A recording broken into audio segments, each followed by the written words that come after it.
What is up, guys? It's your boy, Rick Akakis here, and yesterday, a brand new hotfix hit Destiny 2. And normally these just contain a bunch of minor bug fixes, but this one contains some pretty major balancing updates that you absolutely need to know about. So let's just jump right into them. First things first, in the background gameplay, you're going to see me playing a Suppressing Glaive Constant Invisibility Hunter.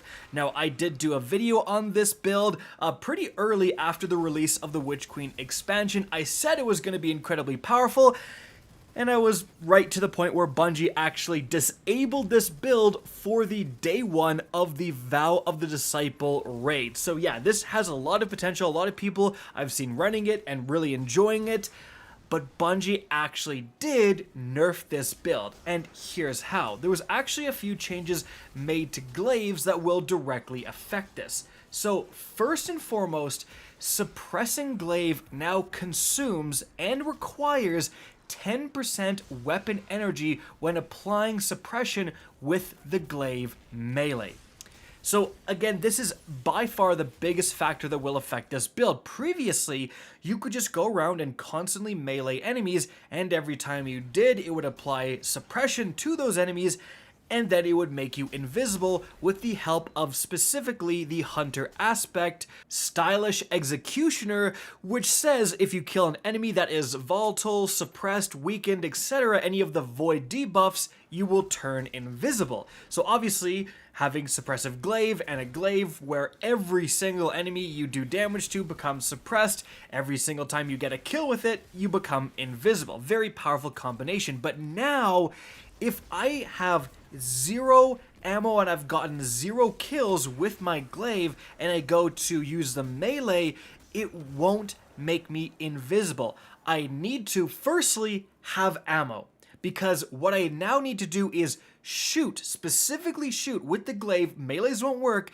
to gain some of that energy, which normally is utilized for blocking with the Glaive, and now that energy, and you're going to see when I go and get kills with the Glaive in the background gameplay, that energy is going to slowly drain by that 10% overall amount every single time. And then again, once I'm out, it will no longer be applying that suppression effect to any of the enemies I'm attacking.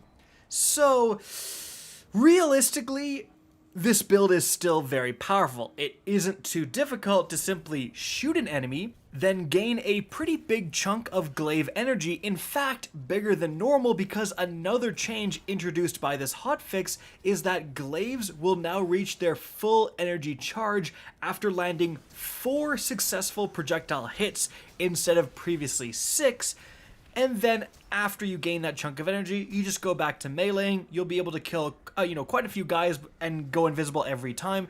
Then you're going to have to shoot it again and land another successful hit, gain another chunk of energy, and go back to meleeing. However, during this process, you may notice that enemies fight back a little bit more than they did previously, and that's because Bungie says they fixed an issue where combatants would remain stun-locked indefinitely when hit with a Glaive Melee. So those big yellow bars that previously you could just get away with smacking all day long, they are gonna, stomp and hit you back potentially, whereas previously they wouldn't. So with all of these changes, again, it is still a powerful build. I'm still going to be running this when I play my Hunter in PvE. It's not too big of a change to adapt to. However, this does really, really hurt the exotic glaives. All 3 of the exotic glaives require 100%, a completely full energy bar before they can utilize their exotic abilities, right? So if you melee one single guy, if you get to full, you shoot it a few times, you melee one guy that's close to you, there goes 10% of your energy. You're at 90%. It won't activate its exotic ability. So then you're going to have to shoot again, get another chunk of energy, maybe then use your exotic ability. It just makes you have to play with the Glaive differently than you really want to utilize those exotics. So that is absolutely a downside. And I think the most confusing part of all of this is just the fact that they're nerfing a seasonal mod. Like, Suppressing Glaive is going away at the end of the season. this build is going to be a lot more difficult to put together as soon as the season ends. We were told by Bungie that seasonal mods would be intentionally quite powerful, let you do some broken things for a short period of time, and then go away. So what the heck is the point of nerfing them? I mean, is Suppressing Glaive, it's powerful, obviously, but is it more powerful than Particle Deconstruction from last season that turned fusion rifles into boss-melting machines? How about Breach and Clear from the season previous, where the Anarchy would apply a debuff constantly to every enemy? Like, those were so much more broken than Suppressing Glaive, for goodness sakes, that really only works super well on hunters. So I just don't understand the logic behind nerfing this. Let this build be good. Let this build be powerful. I think Bungie was worried about Grandmaster Nightfalls, which are coming up shortly. And I mean, I was personally planning on trying out this build in Grandmasters. But so what? Like, what are we afraid of? A bunch of people getting adept comedians? Oh no, that will ruin the game. I don't understand this logic here. Again, it's not as bad as people are making it out to seem, but I still don't think any of these nerfs were necessary.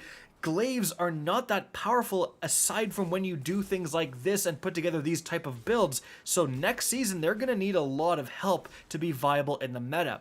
However, guys, that is the biggest change overall, but moving on from there, another very big change was to fusion rifles and their PvP dominance. So they are reducing the effectiveness of firmly planted on fusion rifles by 50%. So firmly planted, as you can see, it says increased accuracy, stability, and handling when firing while crouched.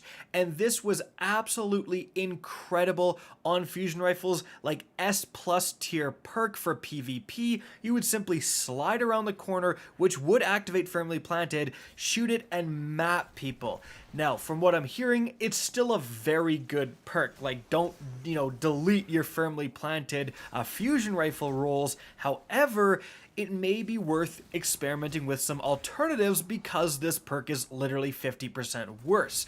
A great one is Under Pressure. This says improved stability and accuracy as the magazine gets lower. But of course, in PvP, when you start out with only 2 rounds in the magazine, Under Pressure is active right away. So this is a great option. Maybe it's even worth looking at something like Heating Up. You do have to get a kill first, but when you do, it's going to increase the accuracy and stability while improving vertical recoil. Important factors on a fusion rifle, keeping that spread very tight and letting you get those ridiculously long kills.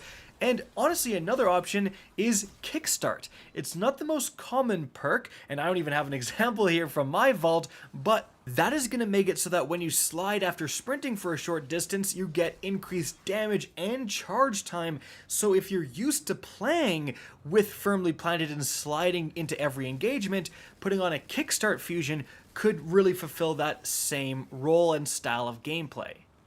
But moving on from there, the last balancing change that was made was actually for Warlocks. Bungie says Child of the Old Gods is now more likely to reach its intended target, no longer bouncing off its directed path. Now, as you can see right here, it's still not perfect. However, if you haven't been using Child of the Old Gods, now it's potentially worth trying out because, again, it's been buffed. It is more likely to go where you want it to go, and it's a pretty powerful aspect, applying that weaken effect, constantly damaging enemies within that radius. So again, definitely worth experimenting with. And so guys, that is it for the balancing changes that arrived with this hotfix, and hope you enjoyed this video, found it informative, and if you did, please remember to help me out by simply rating and especially sharing this video.